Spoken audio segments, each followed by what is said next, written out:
الدنيا والآخرة وما لهم من ناصرين وأما الذين آمنوا وعملوا الصالحات فيوفيهم أجورهم والله لا يحب الظالمين।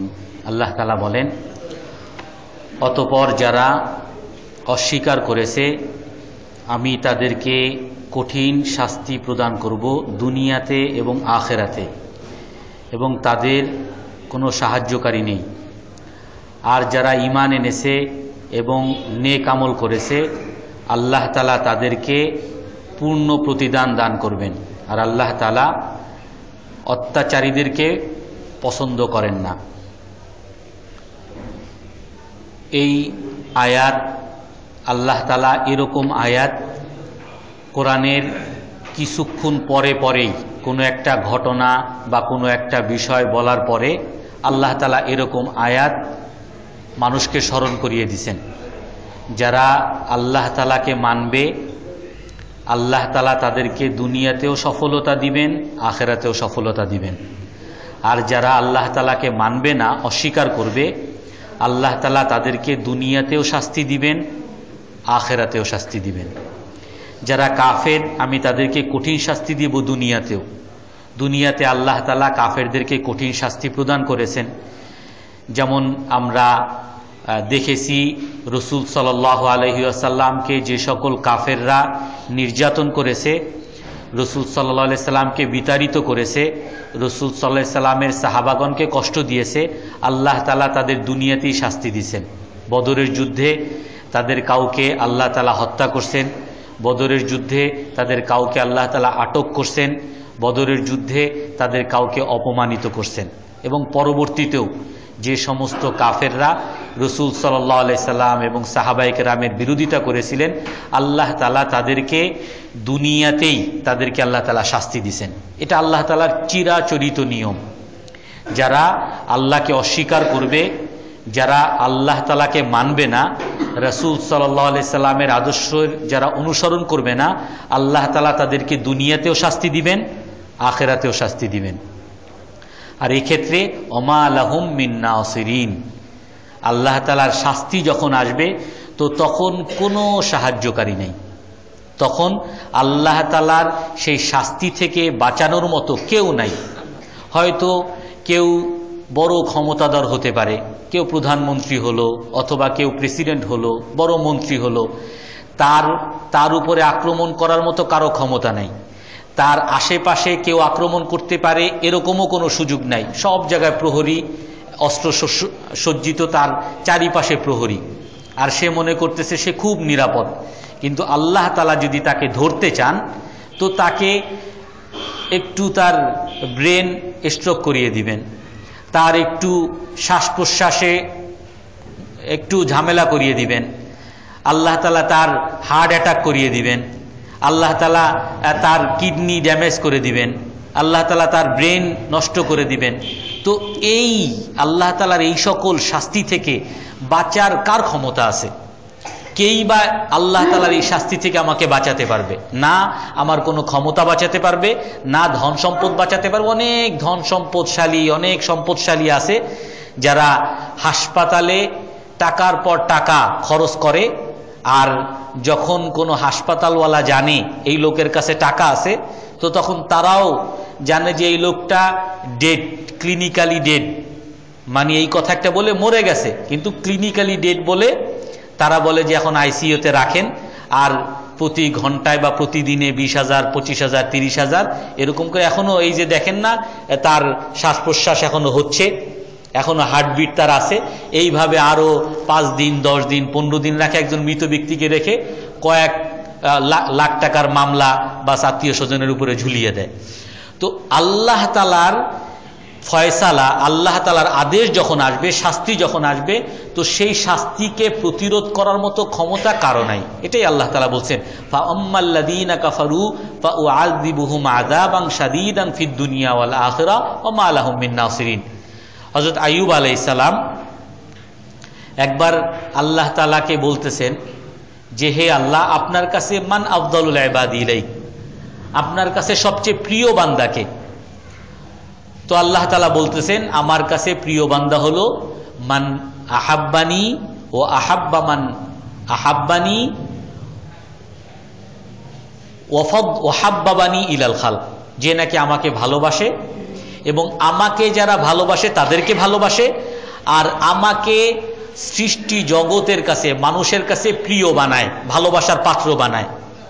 তখন আইয়ুব আলাইহিস সালাম আল্লাহকে জিজ্ঞাসা করেন, হে আল্লাহ, আমি তো আপনাকে ভালোবাসি এবং ওয়া আনা উহিব্বু মান ইউহিব্বুক, আর যারা আপনাকে ভালোবাসে তাদেরকেও আমি ভালোবাসি, কিন্তু ওয়া কাইফা উহাব্বিবুকা ইলাল খালক, কিন্তু আপনাকে আমি মানুষের কাছে কিভাবে ভালোবাসার পাত্র বানাবো, মানুষের কাছে আপনাকে প্রিয় কিভাবে বানাবো, এটা তো জানি না। তো আল্লাহ তাআলা বলতেছেন আযিমু আলাই ইয়াশকুরুনি যাক্কিরু বিনিআমি ইয়াশকুরুনি ওয়া আযিমু আলাই ইউআযিমুনি ওয়া যাক্কিরু নিকমাতি ইয়াখাফুনি। আমার বান্দার কাছে আমার নিয়ামতের কথা তাদেরকে স্মরণ করিয়ে দাও, তাহলে তারা আমার কৃতজ্ঞতা প্রকাশ করবে। মানুষ যখন জানবে যে তার চোখের ক্ষমতা দুনিয়ার কোনো মানুষ, পিতামাতা, টাকা পয়সা কেউ দিতে পারে না, এই চোখ একমাত্র আল্লাহ তাআলাই দিছেন। কারো যদি চোখ নষ্ট হয়ে যায় কেউ আর চোখ দিতে পারে না, হাত যদি নষ্ট হয়ে যায় কেউ দিতে পারে না, হাত আল্লাহ তাআলা দিছেন। সূর্য আল্লাহ ছাড়া কেউ দেয় নাই, আলো, বাতাস, গাছপালা, তরুলতা, যত খাবার আমরা খাচ্ছি এই সব কিছু, এই মুরগি, এই কবুতর, গরু কোনো মানুষ তৈরি করতে পারে না, এই সব কিছু আল্লাহ তাআলা দিচ্ছেন। যখন মানুষ সামনে এই কথা আসবে যে সমস্ত কিছু আল্লাহ তাআলা দিচ্ছেন, তো তখন আল্লাহ তাআলার সামনে মাথা ঝুঁকাবে, আল্লাহ তাআলার কৃতজ্ঞতা মানুষের মধ্যে আসবে। ভালোবাসা তিন ভাবে হয়, দয়ার দ্বারা। আপনি কোনো শিশুকে দয়া করবেন, একটা মা এক শিশুর কাছে সবচেয়ে বেশি প্রিয়। কেন? কারণ শিশু যখন কাঁদে মাকে পায়, পেশাব ধরলে মাকে পায়, রাতে দুধ চাইলে মাকে পায়, সব সময় মাকে পায়, যার কারণে মায়ের কাছে সবচেয়ে শিশু প্রিয়। মা সবচেয়ে বেশি ইহসান করে, সবচেয়ে বেশি অনুগ্রহ করে। তো অনুগ্রহের দ্বারা ভালোবাসা হয়। যত মানুষের সামনে আল্লাহ তাআলার অনুগ্রহের কথা সামনে আসবে, আল্লাহকে ভালোবাসবে। দ্বিতীয় হলো একটা শিশু বাবাকে ভালোবাসে। কেন ভালোবাসে? কারণ জানে যে এই বাবা চকলেট দিলে বাবাই দিতে পারবে। আমি একজন শিক্ষকের কাছে যদি আমি চকলেট চাই, সে আমারে কোনো সময় চকলেট দিবে না, কিন্তু বাবারে যদি ধরি না দিতেই হবে, বাবা আমারে দিবে। বাবার এই ক্ষমতা আছে। মার কাছে যদি চাই, মা দিতে পারবে না, মায়ের কাছে টাকা নেই। এই জন্য ওই যখন কোনো কিছু দরকার হয় তখন মাকে ভুলে গিয়ে বাবার কাছে চলে যায়। কারণ কি? জানে যে বাবার ক্ষমতা আছে, বাবা দিতে পারবে। এই জন্য বাবার পিছনে পিছনে ঘুরে। আমরা আমাদের এখানে যদি কোনো মন্ত্রী বা কেউ আসে, এমপি সাহেব আসে, সবাই আমরা তাকে গিয়ে সালাম দিব যে কেমন আছেন সবাই, অথচ আমার কোনোদিন সে উপকারও করবেন আমি জানি। বা আমি যদি কোনো সময় যাই যে এমপি সাহেব আমার খুব সমস্যা, মন্ত্রী সাহেব আমি যদি এই উপকারটা করেন, আরে তোমার মতো কত হাজার মানুষ আছে, ঠিক আছে তুমি আমার পিএস এর কাছে রেখে যাও, কোনো উপকারও আমার করবে না। কিন্তু তারপর আমি তাকে অনেক সম্মান কেন করি? জানি তার ক্ষমতা আছে, তার সাথে যদি কোনোভাবে একটু সম্পর্ক লাগাইতে পারি তাহলে অনেক সমস্যার সমাধান আমি করতে পারবো। ক্ষমতা ধরের পিছনে মানুষ যেতে থাকে। এই জন্য আল্লাহ তাআলা বলেন আইয়ুব আলাইহিস সালামকে যে মানুষকে বলো আমার ক্ষমতাই সবচেয়ে বড় ক্ষমতা। আমি যদি সূর্য উঠানো বন্ধ করে দেই, কারো ক্ষমতা নাই সূর্য উঠানের মতো। আমি যদি কাউকে মারতে চাই, কারো ক্ষমতা নাই জীবিত থাকার। আমি যদি কাউকে জীবিত রাখতে চাই, কারো ক্ষমতা নাই মারার। আমি যদি কাউকে খেতে দিতে চাই, কারো ক্ষমতা নাই তার খাওয়া বন্ধ করা। আমি যদি কাউকে অসুস্থ করতে চাই, কারো ক্ষমতা নাই সুস্থ রাখার। আমি যদি কাউকে সুস্থ রাখতে চাই, কারো ক্ষমতা নাই অসুস্থ বানানোর। ক্ষমতা আল্লাহ তাআলার, এই কথা স্মরণ করিয়ে দাও। আর 3 নাম্বার হলো যাক্কিরু নিকামি, আমার শাস্তির কথা মানুষকে বলো। আমরা পুলিশ দেখলেই সার সরে যাই, কেন? জানি কিছু হইলেই মামলায় ঢুকায় দিবে, কিছু হইলেই অমুক জায়গায় ঢুকায় দেয়। আরে যে আমি খুব ভালোবাসি এই জন্য তাকে সম্মান করি না, ভয়ে, তার ভয়ে অমুক মাস্তানরে সবাই রাস্তা ছেড়ে দেয়, পিছনে গিয়ে আবার মাস্তানের সমালোচনা করে। কেন? ভয়, জানিস তার ক্ষমতা আছে, করতে পারবে, তার সাথে লাগতে যাব সে আমারে 12টা বাজায় দিবে, এই জন্য তার সাথে লাগতে যায় না কেউ। তো আল্লাহ তাআলার শাস্তির ক্ষমতা আছে, আল্লাহ তাআলা শাস্তি দিবেন, আর শাস্তি যদি দেন কেউ বাঁচাতে পারবে না। এই জন্য কোরআনের বিভিন্ন জায়গায় এই 3 কথাই আল্লাহ তাআলা বলছেন। ইমানের আসার উপায় হলো এই 3টা, আল্লাহ তাআলাকে মানার উপায় হলো 3টা। যত কোরআনের মধ্যে আসছে তোমাদেরকে পানি কে দিছে, আলো কে দিছে, রাত কে দিছে, দিন কে দিছে, সব অনুগ্রহ আল্লাহ তাআলা দিছেন। আল্লাহু আখরাজাকুম মিন বুতুনি উম্মাহাতিকুম লা তা'লামুনা শাইআ, আল্লাহ তাআলা তোমাদেরকে মায়ের পেট থেকে যখন বের করছে তোমরা কিছুই জানতা না। ওয়াজআলা লাকুমুস সামআ, কানে শোনার শক্তি আল্লাহ তোমাকে দিবেন, ওয়াল বাসারা, চোখে দেখার শক্তি তোমাকে আল্লাহ তাআলা দিবেন, অন্তর দ্বারা চিন্তা করার গবেষণা করার শক্তি আল্লাহ তাআলা তোমাকে দিবেন, তোমার কোনো ক্ষমতা ছিল না। তো এই সমস্ত অনুগ্রহ আল্লাহ তাআলা দিবেন, এই কথা আল্লাহ তাআলা বারবার বলছেন। এই কথা যখন মানুষ মনে করবে যে আল্লাহই আমাকে এগুলো দিতেছেন, তো আল্লাহকে সে ভালোবাসবে। এমনি ভাবে আরেকটা বলছেন, সমস্ত ক্ষমতা আল্লাহ তাআলার, আকাশ বানিয়েছেন আল্লাহ তাআলা, জমিন বানিয়েছেন আল্লাহ তাআলা, সৃষ্টি করেছেন আল্লাহ তাআলা, তোমাদেরকে খাওয়াচ্ছেন আল্লাহ তাআলা, পশু পাখিকে খাওয়াচ্ছেন আল্লাহ তাআলা, সমুদ্রে সকল মাছকে খাওয়াচ্ছেন আল্লাহ তাআলা, পিঁপড়াকে খাওয়াচ্ছেন আল্লাহ তাআলা, যত জন্তু জানোয়ার সবাইকে খাওয়াচ্ছেন আল্লাহ তাআলা। আমরা সাপ দেখলেই সাপকে মারতে থাকি, কিন্তু সাপেরও তো বেঁচে থাকার জন্য খাবার দরকার আছে। তো সাপকে কে খাবার দেয়? বাঘের খাবার দরকার আছে, বাঘ দেখলেই আমরা মারতে থাকি। তো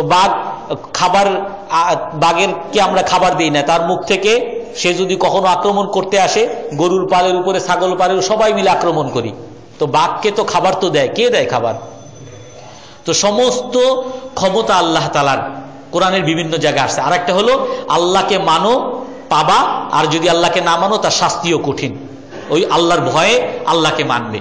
এই জন্য এখানে আল্লাহ তাআলা বলতেছেন, বিভিন্ন জায়গায় আল্লাহ তাআলা এটা বলছেন, ফাআম্মাল্লাযীনা কাফারু ফাউআযিবুহুম আযাবান শাদীদান ফিদ দুনিয়া ওয়াল আখিরাহ, যারা নাকি অস্বীকার করেছে আমি তাদেরকে কঠিন শাস্তি দিব দুনিয়া এবং আখিরাতে, ওমা লাহুম মিন নাসিরিন, আর কোনো সাহায্যকারী তার থাকবে না।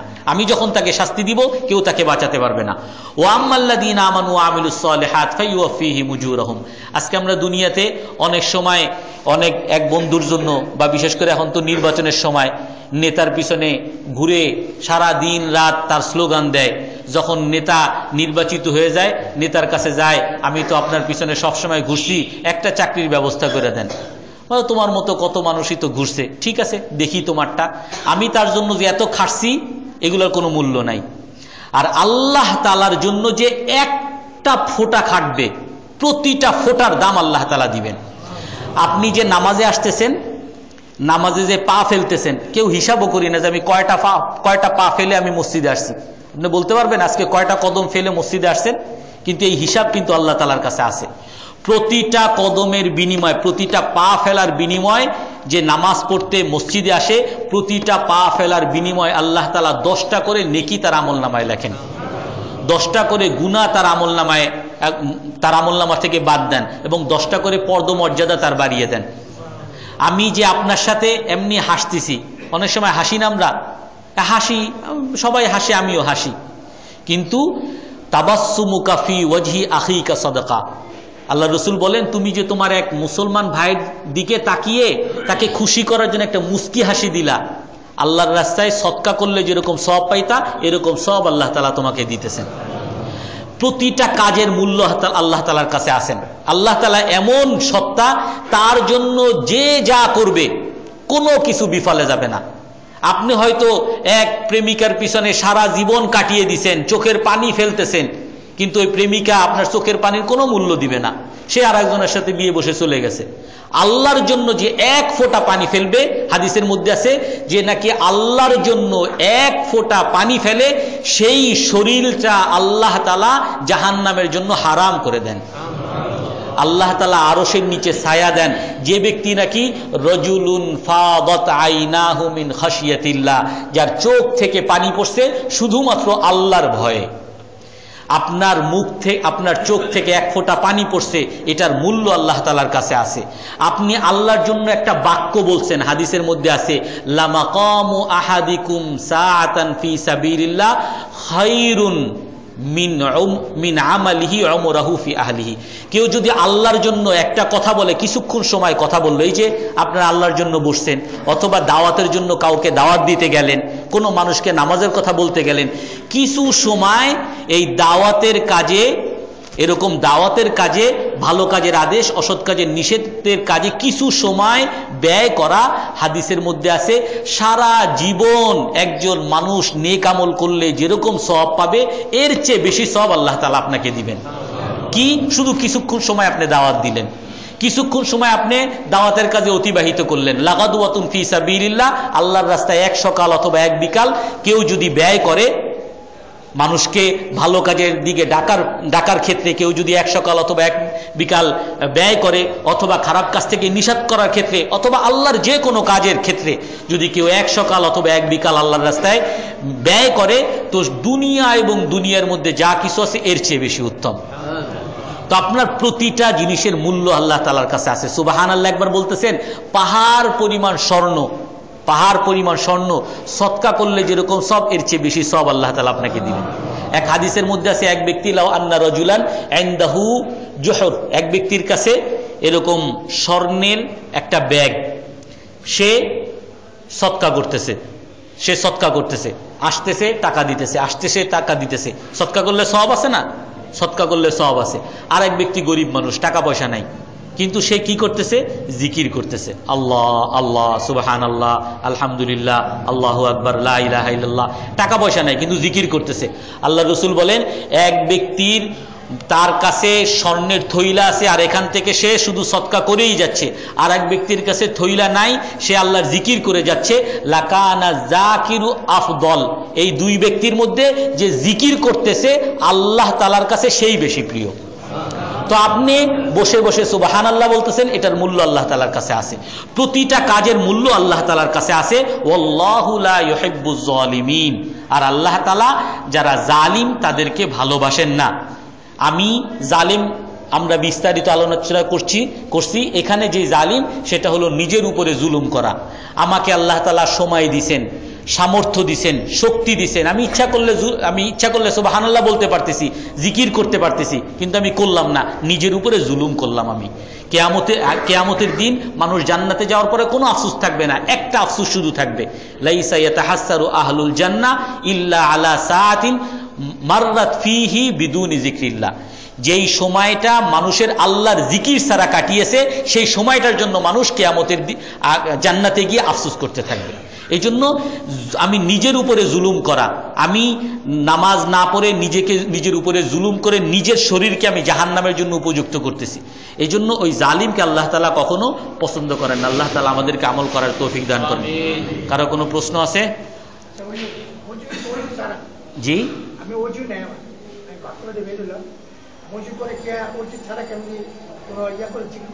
জিকির সবসময় করা যায়, জিকির করার জন্য অজু লাগে না, অজু শুধু লাগে কোরআন শরীফ ধরার জন্য আর নামাজ পড়ার জন্য, ঠিক আছে? আর জিকির আর সমস্ত ইবাদত অজু ছাড়াই করা যায়। কোরআন তেলাওয়াত শোনার জন্য অজু লাগে না, তবে সর্ব অবস্থায় অজু অবস্থায় থাকা এটা একটা সওয়াবের কাজ। আর কোনো প্রশ্ন আছে?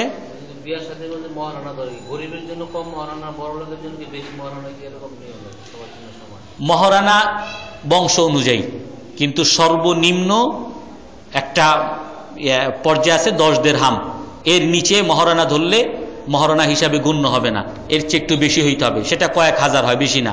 তো সেই হিসাবে যদি ধনী হয়, সে যদি মহারানা বেশি ধরে সমস্যা নেই, আর গরিব যে সে যদি মহারানা কম ধরে, মহারানা হলো ওই জিনিস বিয়ে করার পরে স্বামীকে সেটা স্ত্রীকে দিতে হবে। কারণ আমি যদি ধনী হই, আমার দেওয়ার সামর্থ্য আছে 5 লাখ টাকা, আমি 5 লাখ টাকা মহারানা করব, কিন্তু আমি ধরলাম 5 লাখ টাকা, কিন্তু আমার দেওয়ার সামর্থ্য আছে 10,000 টাকা, তো আমি এগুলো সব কিছুই দিলাম না, না, আমি যা ধরবো সেটা আমাকে দিতে হবে। তবে এক হাদিসের মধ্যে আছে সবচেয়ে বরকতময় বিয়ে হলো ওইটা যেটায় মহর কম হয় এবং খরচ কম হয়। এই জন্য ওলামায়ে কেরাম বলেন যে রাসূল সাল্লাল্লাহু আলাইহি সাল্লাম যে ফাতেমা রাদিয়াল্লাহু তাআলা আনহার বিয়ের সময় যে মহর, যেটা আমাদের বর্তমানে 80,000 বা 90,000 টাকার মতো হয়, যে সেটাই ধরা সবার জন্য সমীচীন বা সবচেয়ে ভালো, উত্তম। কিন্তু কেউ যদি বেশি মহর ধরে কোনো সমস্যা নেই, কম মহর ধরলেও কোনো সমস্যা নেই, তবে সর্বনিম্ন কয়েক হাজার, 7-8 হাজারের উপরে হইতে হবে। নাপাক, নাপাক এটা হ্যাঁ, নাপাক থেকে সৃষ্টি করছেন আল্লাহ তাআলা আমাদের। এটাই তো কোরআনের এক জায়গায় আসছে, হাল আতা আলাল ইনসানি হিনুম মিনাদ দাহর লাম ইয়াকুন শাইআম মাযকুরা। তোমার কি এই কথা মনে পড়ে না যে তুমি এমন একটা নাপাক অবস্থায় ছিলা যেটা মানুষ উল্লেখও করতে পারে না? এখন আপনার মনে হইতে পারে যে আমি নাপাক থেকে তৈরি, আমি তো মনে হয় নাপাক, আমার পেটের মধ্যে সবসময় নাপাক আছে। তাহলে কি কেউ বলবে যে আমার পেটে নাপাক আমি বহন করতেছি এই জন্য আমি নাপাক?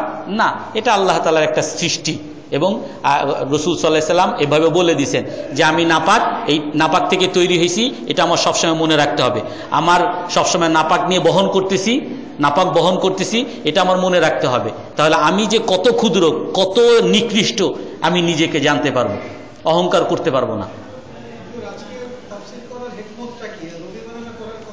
একটু সমস্যা ছিল যার কারণে একটু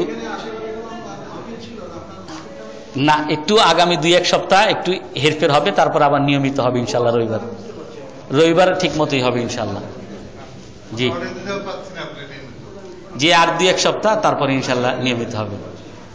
আচ্ছা, ربنا ظلمنا أنفسنا وإن لم تغفر لنا وترحمنا لنكونن من الخاسرين يا أول الأولين يا آخر الآخرين يا ذا القوة المتين يا راحم المساكين اللهم اهدنا فيمن هديت وعافنا فيمن عافيت وتولنا فيمن توليت وقنا شر ما قضيت فإنك تقضي ولا يقضى عليك ولا يعز من عاديت ولا يذل من واليت تباركت ربنا وتعاليت يا ذا الجلال والإكرام سبحان ربك رب العزة عما يصفون وسلام على المرسلين والحمد لله رب العالمين.